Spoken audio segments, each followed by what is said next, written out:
네, 다시 한 번 더 복된 주일을 맞이하여 이 자리까지 나오신 모든 분들 진심으로 환영합니다. 네, 아기를 출산하고 또 오랜만에 이렇게 건강한 모습으로 예배 자리에 나오신 우리 두 분도 있습니다. 환영합니다. 네, 우리는 지금 말씀을 따라 행했던 아브라함의 그 걸음들에 대해서 살펴가고 있습니다. 말씀을 따라 행한다는 것이 참 쉽지 않습니다. 젊은 나이도 아닌 75세나 되던 나이에 하나님께서 고향을 떠나라, 가족들을 품을 떠나라, 내가 가진 것을 가지고 내가 내게 보여줄 그 땅으로 가라 라고 말씀하시는데, 생전 가보지도 않고 들어보지도 못했던 땅을 향해서 가는 것입니다. 정처 없이 나그네 길을 걸어가는 것이죠. 어느 곳도 환영받지 못하고 이곳저곳을 옮겨 다니며 나그네와도 같은 그런 삶을 살아가는 그 아브라함에게 하나님께서 끊임없이 그 약속을 되새겨 주면서 하나님께서 함께 하신다는 그 말씀을 해 주셨습니다. 그것도 모자라서 하나님께서 아브라함과 사라의 이름도 바꾸어 주셨죠. 자신들의 이름이 불릴 때마다 모든 민족의 아버지, 모든 민족의 어머니라는 그 이름을 듣는 것입니다. 맞아. 비록 내 형편 속에 자녀 한 명 없지만은 나는 모든 민족의 아버지로 부름을 받았고 모든 민족의 어머니로 부름을 받았다는 것을 그 이름이 불릴 때마다 기억하는 것입니다. 아브라함이 아내 사라를 부를 때, 아내 사라가 남편 아브라함을 부를 때마다 확인하는 것입니다. 주변의 사람들이 그들을 불러줄 때마다 확인하게 되는 것입니다. 뿐만 아니라 하나님께서 할례라는 것을 통해서 그들의 몸에 증표를 남기도록 하셨습니다. 하나님의 언약의 자손들로서 살아갈 수 있도록. 그런데 그때가 아브라함과 사라의 나이가 99세, 90세였습니다. 그런데 이들의 몸 상태가 자녀를 생산할 수 있는 몸 상태가 아닌 것입니다. 사라는 이미 여성으로서의 모든 그 기능이 끝나버렸습니다. 자신들로서는 인간적인 방법에서는 자녀를 생산할 수 있는 길이 없는 것입니다. 그런데 하나님께서는 너희들 몸을 통해서 자녀를 낳을 것이다 라고 말씀하시고 그 자녀의 이름까지 주셨습니다. 이삭입니다. 근데 약속은 받았는데 아무런 징조가 보이지 않게 되면요, 시간이 흐를수록 그들의 마음이 흔들릴 수 있겠죠. 그래서 하나님께서 다시 이 아브라함을 찾아오시는 것입니다. 오늘 우리가 읽은 본문 앞쪽에 보면은 처음에는 세 사람의 나그네가 아브라함을 방문했다라고 그렇게 말하고 있습니다. 그런데 나중에 읽어보면은 그 세 사람 가운데 한 사람은 바로 하나님이셨습니다. 하나님께서 아브라함에게 장차 이루어질 일들에 대해서 말씀해 주시는 것입니다. 무엇보다도 아브라함과 사라의 마음이 흔들리지 않도록 하는 것입니다. 하나님께서 아브라함에게 이삭을 낳아 주실 것이다 라고 그렇게 이야기했을 때 아브라함이 속으로 웃었습니다. 지난 시간에 살펴봤죠. 근데 오늘 하나님께서 다시 한 번 더 그 말씀을 하시는 것입니다. 내가 내년에 다시 올 것인데 내년에는 네가 아들을 안고 있을 것이다. 이번에는 누가 웃느냐? 사라가 웃는 것입니다. 아니, 나는 여성으로서의 기능도 다 상실해버리고 이제는 자녀를 낳을 기미가 없는데, 가능성이 없는데 어떻게 내가 자녀를 낳는단 말인가? 그리고 속으로 웃는 것입니다. 그러니까 시간이 계속 더 가면 어떻게 되나요?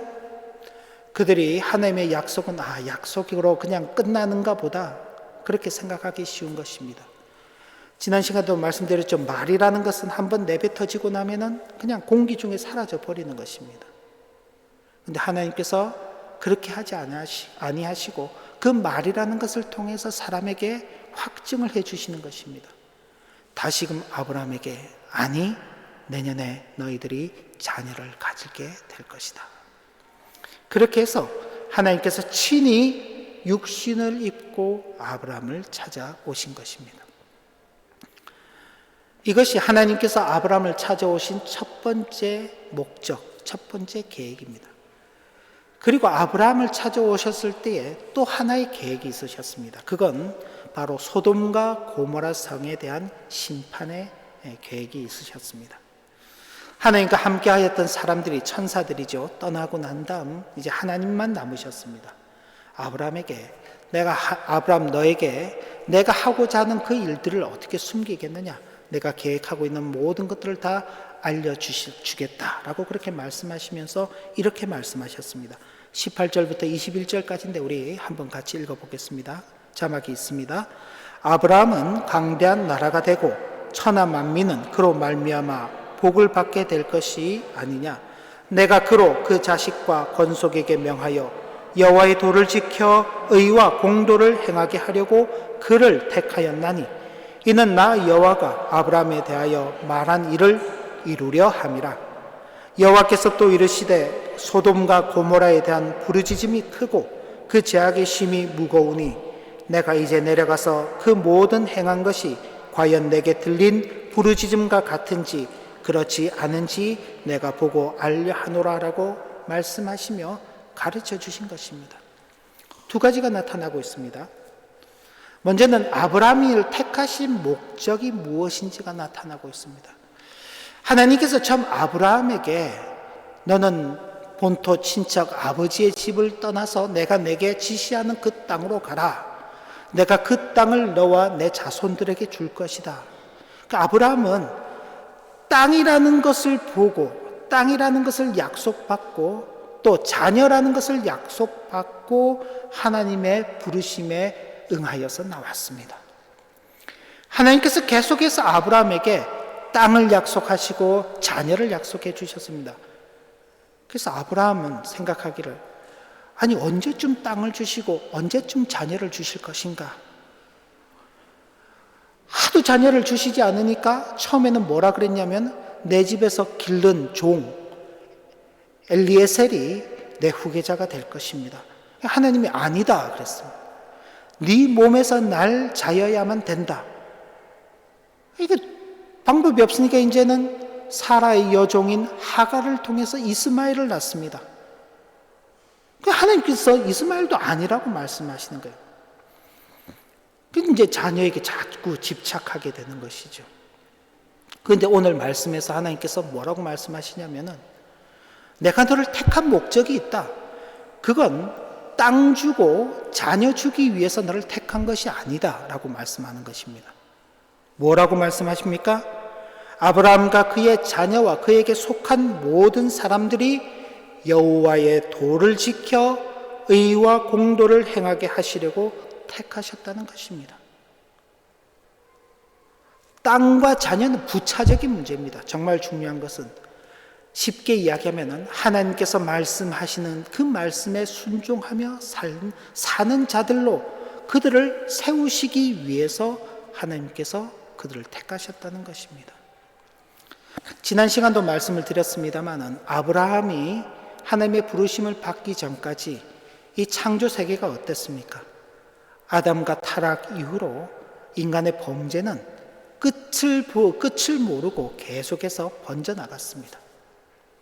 그대로 둔다면요, 세상은 자멸하는 것밖에는 남지 않는 것입니다. 그런데 하나님께서 그렇게 자멸하도록 두지 않으시겠다라고 작정하시고 그 대표로 아브라함을 택하시는 것입니다. 아브라함이 막 그냥 하나님만을 섬기기 위해서 막 목숨 걸고 살았기 때문에 아브라함을 부르신 게 아닙니다. 아브라함도 그 아버지 집에 있을 때 우상을 섬기며 살았다는 것이 여호수아의 고백 가운데서 나타나고 있습니다. 가만히 두면 아브라함도 그런 멸망의 길로 갈 수밖에 없는 그런 타락한 인생인데 하나님께서 그를 불러내셔가지고 하나님의 말씀에 따라서 순종하는 모범된 한 인생으로서의 그 길을 걸어가도록 하시기 위해서 아브라함을 택하셨다는 것입니다.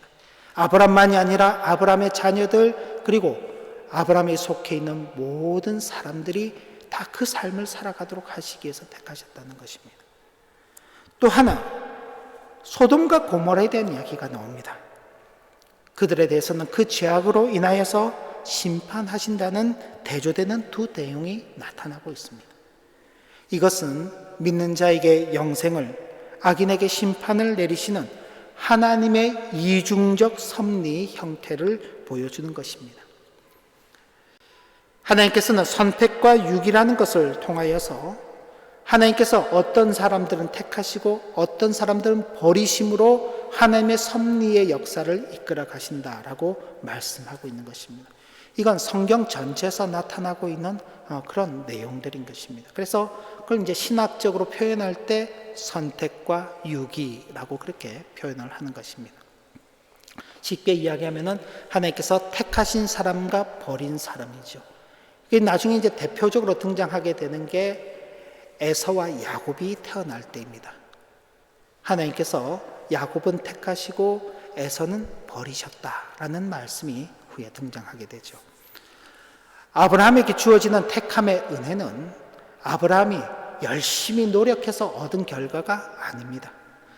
전적인 하나님의 은혜로 주어진 결과입니다. 반면에 소돔과 고모라에게 주어지는 심판은 그들의 죄악의 결과입니다. 그러므로 이 선택과 유기는 선택받은 자들의 영생은 인간의 노력이 아니라 전적으로 하나님의 은혜의 결과이나 유기되어 심판받는 자들은 오로지 그들의 죄 때문이므로 하나님께 책임을 전가할 수 없다는 것을 가르쳐 줍니다. 그리고 바로 그 일에 하나님께서 택하시고 버리시며 선택하시고 유기하시는 그 일의 증인으로서 이 아브라함을 부르는 것입니다. 오늘 우리가 읽은 본문은 아주 심플합니다. 하나님께서 소돔과 고모라 성을 멸하신다는 그 말씀을 하시자 소돔에 누가 살고 있었나요? 소돔에 아브라함의 조카 롯이 살고 있었습니다.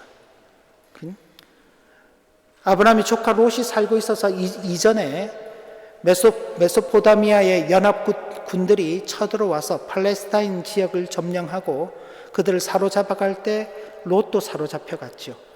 그래서 아브라함이 자기 집에서 기른 군사들을 이끌고 가서 전쟁에서 이겼습니다.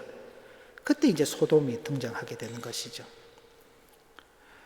처음 롯이 소돔을 보고 갈 때는 그곳이 참 에덴 동산과도 같은 그런 아름다운 모습, 모든 것을 갖추어져 있는 그런 좋은 여건, 환경을 보고 갔는데 그 소돔이 이제는 하나님의 심판의 대상이 되는 것입니다. 왜? 그들의 죄악 때문에요. 그 이야기를 들은 이 아브라함이 하나님 앞에 간구하는 것입니다. 하나님께서 세상을 심판하시는 것은 마땅한 일입니다만 거기에 의인이 있을 수 있는데 그 의인들도 악인 때문에 같이 멸망당하는 것은 좀 너무하지 않습니까? 하나님, 혹 거기에 의인 50명이 있으시면 어떡하시겠습니까? 그래, 50명이 있다면 내 그 50명으로 말미암아 거기를 벌하지 않겠다. 그렇게 시작해서 무려 6번이나 간청하게 됩니다. 45명, 40명, 30명, 20명, 나중에 10명까지 가죠. 하나님께서는 그때마다 어떻게 말씀하셨나요? 그래, 내가 그렇게 해주겠다. 참 대단하시지요. 거듭되는 그 부탁, 그것도 말도 안 되는 부탁이잖아요. 지금 심판을 내리신다고 준비를 하고 계시는데 하나님 50명이면 안 될까요? 그래, 50명 내가 한번 생각해 보지. 하나님 45명이면 안 될까요?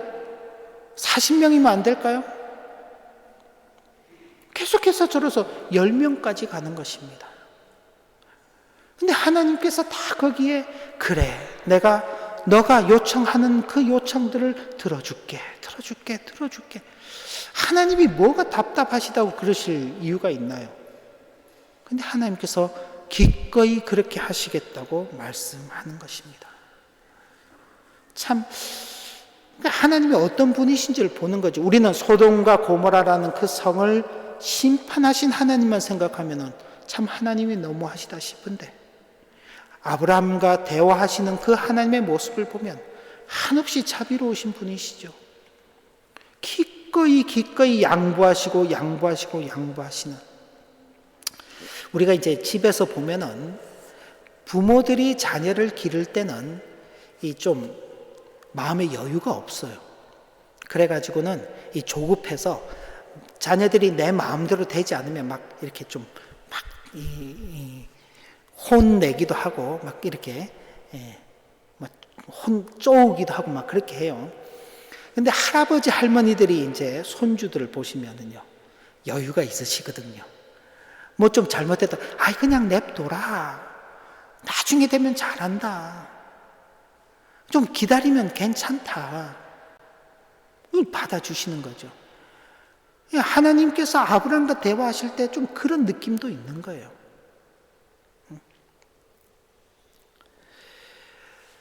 그 아브라함도 참 강구하는 내용이, 아까 제가 말씀드렸지만은 본문을 보면서 참 제가 참 먼지와도 같은 그런 보잘것없는 존재지만 제가 감히 한 번만 더 아뢰보겠습니다. 참 내가 이런 강구를 하는 것 좀 용납해 주십시오. 제가 참, 그 아브라함도 무턱대고 막 쪼는 게 아니에요. 우리는 안 그러지요. 내가 필요한 게 있으면 어떡하나요? 막 내놔라 그러잖아요. 저희 집 애들도 그래요. 막 이거 주세요, 저거 주세요, 막 그러면서 마치 맡겨놓은 것 달라는 듯이 그냥 내놓으라 그러죠. 안 그런 듯이 그러고 계신 분들도 다 그러고 컸어요. 그죠? 저도 그랬어요. 저도 아침에 그냥 갑자기 그냥 나 돈 필요하니까 돈 주세요 그러고 또 안 주면 입이 이만큼 튀어나와가지고 그냥 툴툴거리고 가고 막 그랬던 적이 있어요. 근데 아브라함 그러지 않았어요.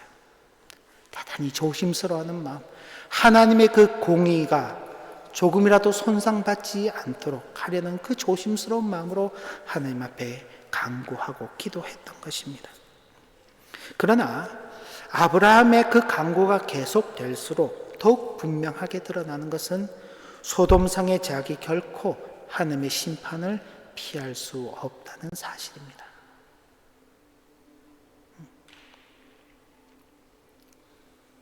50명, 45명, 40명, 30명, 20명, 10명. 혹 10명의 의인으로 인하여서 소돔성이 당장의 하나님의 심판을 피할 수는 있을지 몰라도 그 말은 그 성의 의인은 10명밖에 없다라는 그 말이죠. 궁극적으로 악인들은 하나님의 심판을 피할 수가 없는 것입니다. 그러니까 당장의 심판은 피할지 모르지만은 영원하신 그 하나님의 심판 앞에서는 결국 자신들의 그 죄에 대한 결과를 스스로 짊어져야 하는 것입니다. 그러니 아브라함이 간구하는 그 내용을 보면은 한편으로는 참 그 소돔성을 생각하는 그 안타까운 마음으로서의 간구가 있지만은 다른 한편으로는 소돔성의 죄악이 얼마나 큰지를 드러내고 있는 그런 간구라고 볼 수 있는 것입니다. 그렇기 때문에 중요한 것은 아브라함이 늙은 나이, 나중에 몇 살에 이삭을 낳나요? 몇 살에 이삭을 낳을까요? 100살. 100살에 이삭을 낳습니다. 대단하죠? 그 아브라함에게 있어서는 이삭을 100살에 낳는 게 중요하게 여겨질 수 있습니다. 아브라함에게 있어서 자신이 지금 소돔성의 구원을 위해서 기도하는 게 그게 중요할 수 있습니다. 그런데 하나님께서는 그게 중요한 것이 아니다라고 말씀하시죠. 뭐가 중요합니까? 아브라함을 택하신 목적이 있다 그랬습니다. 그 자신과 그 자녀들과 그에게 속한 모든 사람들이 여호와의 도를 지켜 의와 공도를 행하는 신실한 삶을 살아가는 것입니다. 이것을 위해서 하나님께서 아브라함을 택하셨습니다. 이것을 위해서 이삭을 약속하신 것입니다. 그 자손들을 하늘의 별과 같이 바다의 모래와 같이 많을 것이라는 그 약속을 하신 것입니다. 그들로 하여금 이런 신실한 하나님의 백성으로서 살아가게 하시는 것이죠. 그래서 언제라도 하나님께서 찾으시는 의인 50명 중에, 45명 중에, 40명 중에, 30명 중에, 20명 중에, 10명 중에 아브라함과 그의 자손들이 있기를 하나님께서 기대하시는 것입니다.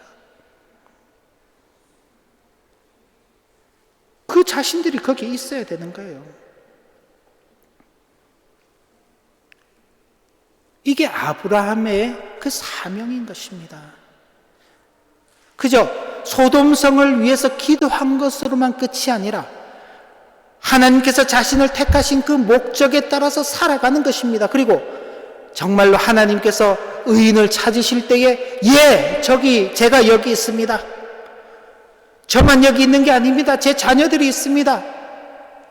저와 함께하는 사람들이 여기 있습니다.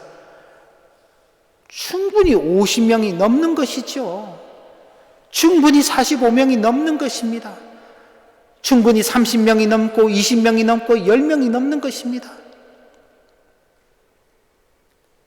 나중에 이제 볼 성경을 보면은 결국 소돔과 고모라 성은 그 의인 10명이 없어서 하나님의 심판을 받는 것이죠. 아브라함에게 주어진 그 사명, 아브라함의 그 자녀들에게 주어지는 그 사명들이 있는 것입니다. 그리고 우리는요, 예수 그리스도로 말미암아 영적으로 아브라함의 자손된 자들입니다. 우리에게도 이와 같은 사명이 있는 것입니다. 우리가 영적으로 아브라함의 자손이라고 말할 때 우리에게는 그 자신과 그 자녀와 그에게 속한 모든 사람들이 여호와의 도를 지켜 의와 공도를 행하는 신실한 삶을 살아간다는 이 내용이 함께 있어야 한다는 사실을 기억해야 하는 것입니다. 그러니까 저와 여러분들이 그렇게 살아가는 것이죠. 세상이 악하다고 사람들이 타락했다고만 말하지 말고 그런 세상 속에서, 그런 사람들 속에서 우리가 하나님께서 찾으시는 의인으로 자리하고 있어야 되는 것입니다. 우리뿐만이 아니라 우리 자녀들이 그 자리에 함께 있어야 하는 것입니다. 그게 쉽지 않습니다. 부모로서 자녀들을 신앙교육하시는 분들은 느끼시겠지만 쉽지 않습니다. 자동으로 되지 않아요. 우리가 생각할 때는 할아버지가 목사고 아버지도 목사니까 그 자녀들이 자동으로 신앙생활을 잘할 것 같은데 그게 쉽지 않습니다. 부모님의 신앙이 좋기 때문에 자녀들도 신앙이 좋을 것이라 장담하기 어렵습니다. 각고의 노력이 필요한 것입니다. 이 세상 속에서 하나님의 택하심을 받은 자들로서 그 사명을 감당하며 살아가기 위한 몸부림이 있어야 하는 것입니다. 악한 사람들, 타락한 사람들 사이에서 그들과 똑같은 삶을 살지 않기 위한 반대되는 물결을 거스르는 그런 싸움이 있어야 하는 것입니다. 아브라함은 바로 그런 것이 자신에게 주어져 있다는 것을 자신의 기도를 통해서 그 사명을 확인하게 되는 것입니다. 그리고 이 말씀을 통해서 저와 여러분들 역시 하나님께서 찾으시는 의로운 백성, 하나님의 자녀로서의 삶을 살아가는 우리 자신들이 되어야 한다는 그 생각을 분명하게 가지셔야 할 것입니다. 우리가 늘 기도하죠. 세상의 평화를 위해서도 기도하고 이 시대를 위해서도 기도하고 우리의 주변의 사람들을 위해서도 기도하고 우리의 직장 생활을 위해서도 기도하고 가정 생활을 위해서도 기도하고 학교 생활들을 위해서도 기도하고 그 기도하는 그 내용들이 우리의 삶 가운데서 진실된 모습들로 나타나야 할 것입니다. 그래서 정말 하나님께서 이 땅 가운데 두신 하나님의 의로운 자녀들, 의로운 백성들로서 우리의 역할들을 감당해 갈 때 하나님께서 이 세상 가운데 찾으시죠. 우리 주님께서도 말씀하셨습니다. 나중에 의인을 찾으러 오신다 그랬습니다. 인자가 세상에 올 때에 의인을 찾을 수 있겠는가? 예, 제가 여기 있습니다. 우리 자녀들이 여기 있습니다. 나와 함께한 사람들이 여기 있습니다. 우리 하나교회가 여기 있습니다라고 고백할 수 있는 우리 모두가 되시기를 주님의 이름으로 기원합니다. 기도합니다. 하나님 아버지, 주신 교훈의 말씀 마음에 새기며 하나님께서 우리를 택하신 그 목적이 있음을 알고 그 목적에 합당하게 반응하며 살아가는 우리의 복된 일생이 되도록 인도하여 주옵소서. 예수님 이름으로 기도 올리옵나이다. 아멘.